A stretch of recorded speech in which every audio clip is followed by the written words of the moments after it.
Okay, so chapter 1 review. So this is, up at the top it says chapter 1 test, form 1.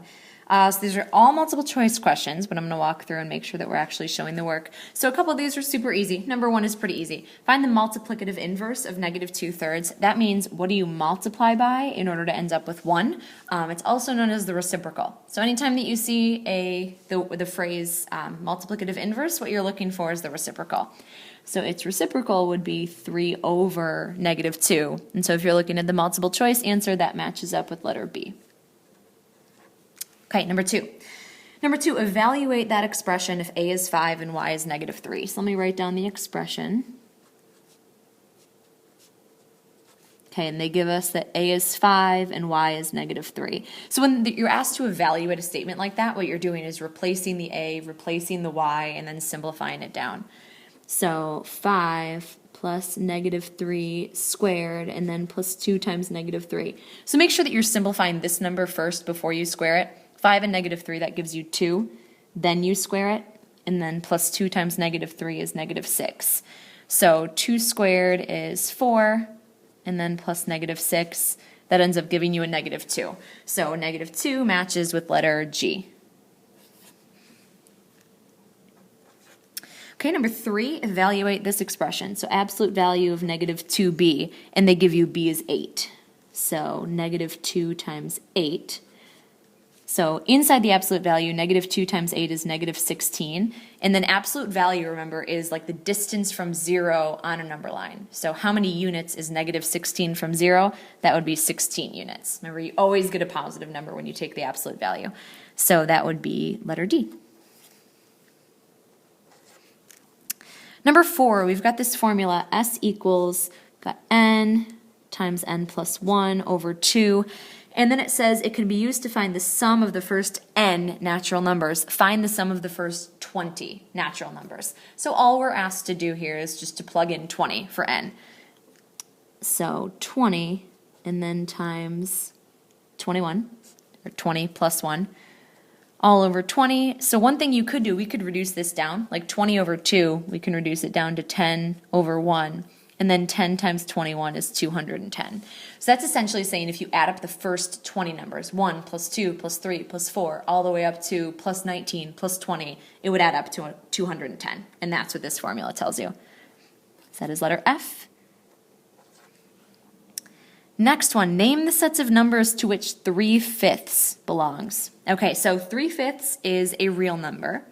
They're almost all real numbers. It's a rational number. Remember, rational numbers were Q. You don't have to remember this, but I'm just doing shorthand. So it's a real number, it's a rational number. Let's look at the other options. It's not a natural number, because it's not a whole number, and it's not an integer, because it's not a whole number. So it's just rational, and it's real. So that is letter C. Number 6, simplify this expression.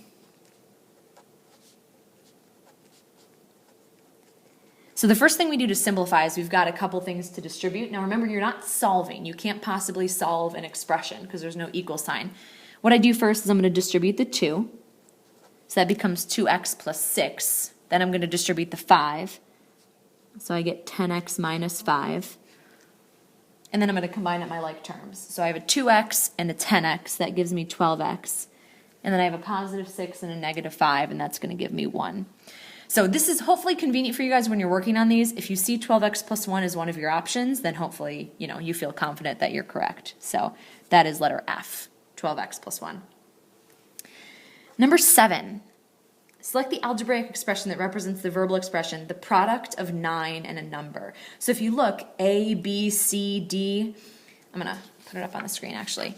This n divided by 9, that's a quotient. 9 times n, that's a product. This is a difference, and this is a sum. So if you're reading carefully, the product has to be letter B.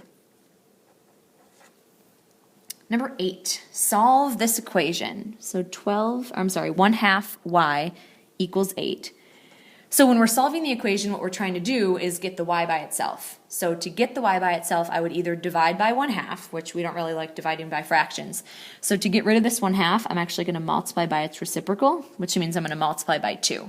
So 1/2 times 2 is just 1, which is how we get the y by itself. And then 8 times 2 is 16. So 1/2 of 16 does in fact give you 8. So 16 would be the answer, and that is another letter F. Number 9, we're going to solve this one. This one's a little bit more complicated.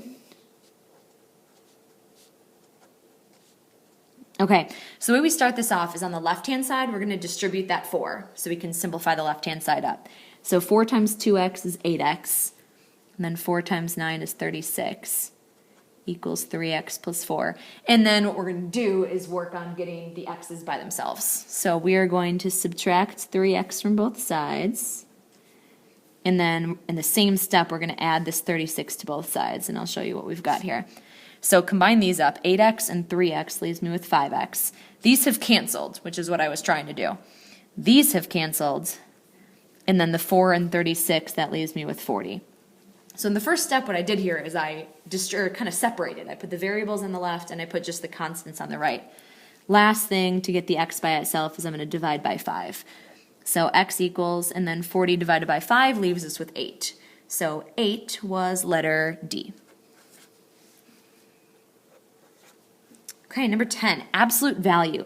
Be very, very, very careful with these absolute value functions because so many people just kind of decide that the absolute value doesn't even exist, which doesn't make sense to me, but all right. So absolute value, you always have to have 2 cases because what this really means is that x minus 5 is 4 units from 0 on a number line. Now, if x minus 5 is 4 units from 0, it could be at 4, or don't forget about the alternate possibility that it could be 4 units to the left. X minus 5 could also be at negative 4. If its distance from 0 is 4, it could be equal to 4 or negative 4. Distance to the right or distance to the left. So remember, with these absolute value equations, you should always have 2 cases set up. And then it's very, very quick to solve these. Oops, I'm jumping ahead of myself here. So we get 9 for one of the answers, or 1. So I'm hoping that when we looked at these, like you saw, oh, 9 and 1, those both work. So 9 and 1 is letter H. And then that symbol for letter J, in case you're wondering what that is, that's no solution, that's the empty set. It means there's nothing that will make that equation true. Okay, number 11, we'll sneak one more onto this page. Okay, so here's another important thing about absolute value. Not only do you always have to have 2 cases, 2 setups, just like we did here, you always have to get the absolute value piece by itself. So because there's a 4 here, we have to get rid of that 4 first. It's being multiplied, so we divide it. So I have just the x plus 3 left, because these are going to cancel. And then 20 divided by 4 is 5. So same setup as we had up above, just different numbers. So this means that x plus 3 is 5 units from 0 on the number line, meaning it could be at 5, or it could be at negative 5. So like I said with the previous one, the setup is the hard part here. Once you get the setup, it's a very, very quick and easy solution. So we get 2 or negative 8. Okay, so 2 and negative 8, that matches with letter C. Okay, so that's the first page. Let's flip over to the second page. So number 12. Number 12 says, which equation could be used to solve the following problem? So the sum of 4 times a number,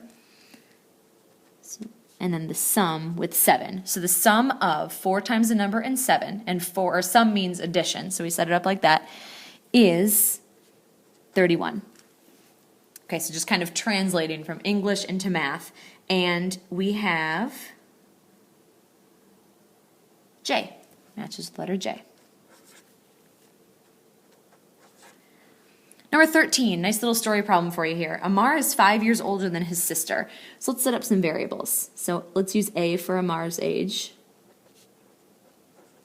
And let's use S for his sister's age. That way, rather than using X and Y, we're using variables that actually make some sense to us. So Amar is, so we start with A equals 5 years older than his sister. So his sister's age, and then plus 5 years. Be very careful here that your 5s don't look too much like S's. The sum of their ages is 39. So Amar's age plus his sister's age, that's what a sum means, equals 39. So now I've got 2 different equations, Couple different options to solve. I would go with substitution because this is already nicely solved for A. So we can just take this and sub it in for A. So that becomes S plus 5 plus S equals 39. So we can combine like terms. So S and S, we get 2S plus 5 equals 39. And then we just solve for the S. So subtract 5 from both sides.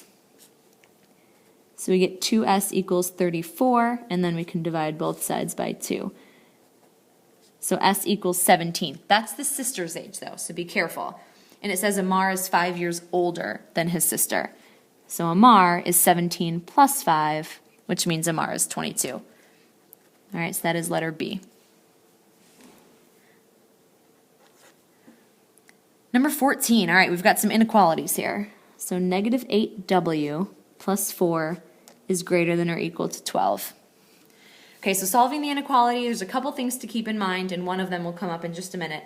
So we always add or subtract first, because we're trying to get the variable by itself. So subtract the 4 from both sides. We have the negative 8w left here on the left-hand side. Got greater than or equal to, and then 12 minus 4 is 8. Here's one of the rules. We're trying to get w by itself, so we're going to divide both sides by a negative 8. We have a rule that tells us if we divide by a negative number, which is what we're doing here, we have to flip the inequality. So instead of being greater than or equal to, it flips to less than or equal to. And then 8 divided by negative 8 is negative 1. All right, so that matches with letter F. Okay, number 15, another inequality. So we have 2x minus 1 is less than or equal to 5, or, now this is one of those compound inequalities, 7 minus x is less than 1. Okay, so we're going to solve both of these individually. If we were to graph them, it would look like one of the OR graphs where we've got two pieces going out to each side. So let's start with this one. So add 1 to both sides. So we get 2x is less than or equal to 6. Divide both sides by 2. So I get the x by itself, and then 6 divided by 2 leaves us with 3. Okay, so that's one piece. And then we have OR, and then we solve the other piece. So I'm going to start by subtracting 7 from both sides. So I have a negative x right here is less than 1 minus 7 is negative 6. And then for my last step, I'm going to divide both sides by negative 1. Now, same rule that we had up here. I'm dividing both sides by a negative, so you have to flip the symbol. So instead of less than, now I have greater than. And negative 6 divided by negative 1 is a positive 6. Okay, so that would be your final answer. I've got both of my pieces. Let's see. That matches with letter B.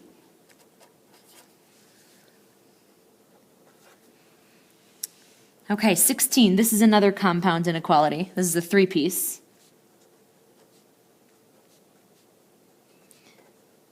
So with inequalities and equations, you always want to get the variable on one side, like usually on the left-hand side. With these 3-piece inequalities, what you're trying to do is get the variable by itself in the middle. So that's what we're going to do. So start by subtracting 1 from both sides. And same thing, with 3-piece inequalities, whatever you do to the middle, you do to both sides. So slightly different rules, same sort of concept. So we lose the 1 from the middle. Negative 3 minus 1 is negative 4. We have the 2y in the middle now. And then 9 minus 1, is 8. Okay, now we're trying to get y by itself, and it's being multiplied by 2, so we're going to divide it by 2. And whatever we do to the middle, we've got to do to both sides. So negative 4 divided by 2 is negative 2. Is less than or equal to, now the y is by itself, just like we wanted, is less than or equal to 4. So that would be your final answer there, and that matches with J.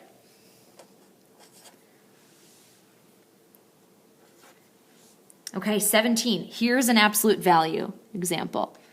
Okay, so these ones are tricky. If you did all of these problems, the absolute value things would be an awesome, awesome thing to put on your note card because they're tricky. They're definitely tricky. Greater than or less than. Remember we had that super cheesy greater than. Greater than means greater. So if it's greater than, you set up an or inequality. So you've got your first piece where you just drop the inequality and leave it exactly the way it is. Or then you set up the other piece where you flip the inequality and change the number to its negative. So let me just give you a visual. So if you want the distance to be at least 3 units away from 0, that means you want it to be 3 or higher or -3 or lower. That way you're at least 3 units away. So you want it to be greater than 3, which would be like 3, 4, 5, 6. Those are all at least 3 units away. Or you want it to be less than -3. So that would be like -4, -5, -6. Those are at least 3 units away too. So if you get them on the far ends of the number line, then they're at least 3 units away.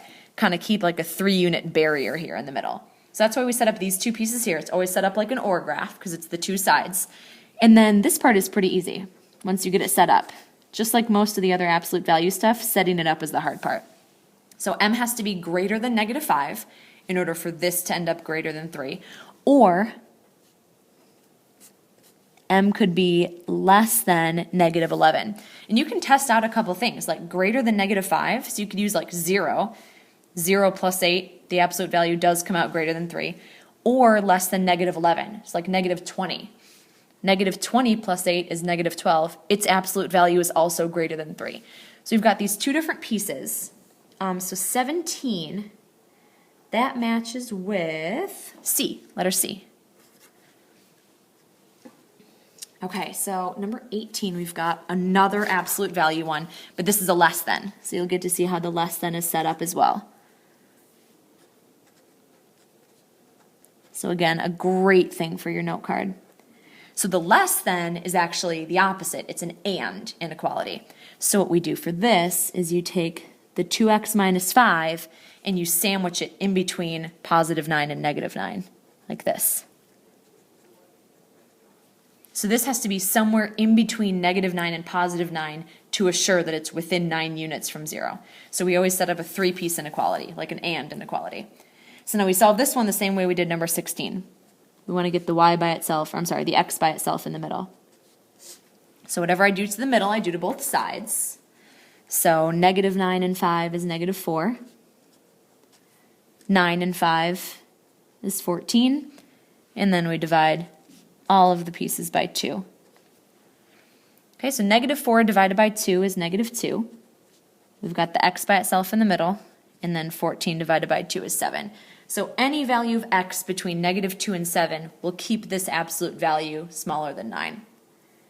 So that would be H. Okay, nearing the end here. Number 19, identify the graph. So this will give us a little practice with graphing. So let's start with the actual inequality that they gave us. So to solve for x, first thing we're going to do is subtract 3 from both sides. 9 minus 3 is 6, and 6 is greater than 2x. So to get the x by itself, we divide both sides by 2, and then we end up with 3 is greater than x. However, we're not used to seeing the x second, we're used to seeing the x first. So if we totally flip this around, instead of 3 being bigger than x, we say that x is smaller than 3. And remember, this is super cheesy, but remember the alligator mouth or whatever mouth you want to call it? The x is opening up on the 3. So when you flip it around, the x should still be opening up on the 3. So if x is less than 3, let's look at our options here. First of all, the less than means that you should have an open circle. So automatically, this one's out, and then less than 3 means we point over to the left. So that would be A. Okay, just one more here, and this is another story problem. Oh, and then the bonus. Number 20, all right, parking garage charges $2 for the first hour, $1 for each additional hour. Fran can spend $7.50 for parking. Okay, so $2 for parking no matter what. Like that's a flat fee as soon as you drive into the parking garage. And then plus $1 for every additional hour. So let's do $1 per hour. She has $7.50 to spend. So that means that the total amount that she is spending has to be less than or equal to $7.50. She could spend all $7.50, but she can't spend any more than that. So the total has to be less than or equal to $7.50. What's the greatest number of hours she can park? All right, so let's set this up. So subtract 2 from both sides. So $1 per hour has to be less than or equal to $5.50. So this step should make sense too, because we know she already gave them $2 as soon as she parked. So she's already down to just $5.50. And then she pays $1 per hour, so we could divide both sides by 1. We don't really need to do this step though. So she has to park for less than or equal to 5.5 hours. That's what the 5.5 means.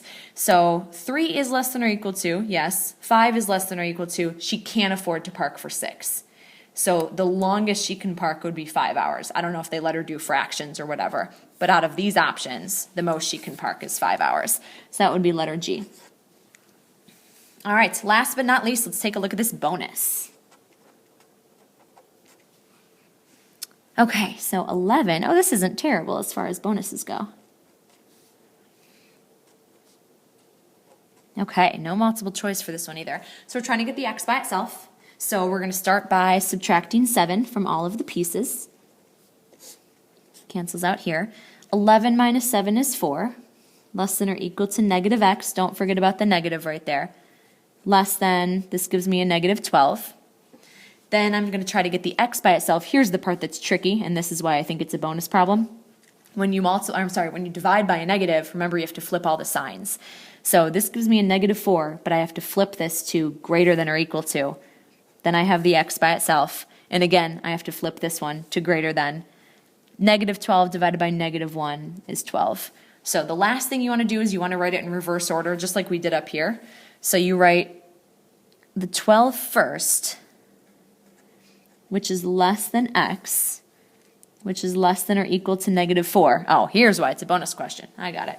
So this is saying x has to be bigger than 12, but it also has to be less than or equal to negative 4. It is totally impossible for x to be bigger than 12, yet also smaller than negative 4, because there's no overlap there. So the answer would be no solution. That's probably why it's a bonus question. All right, so that's chapter 1.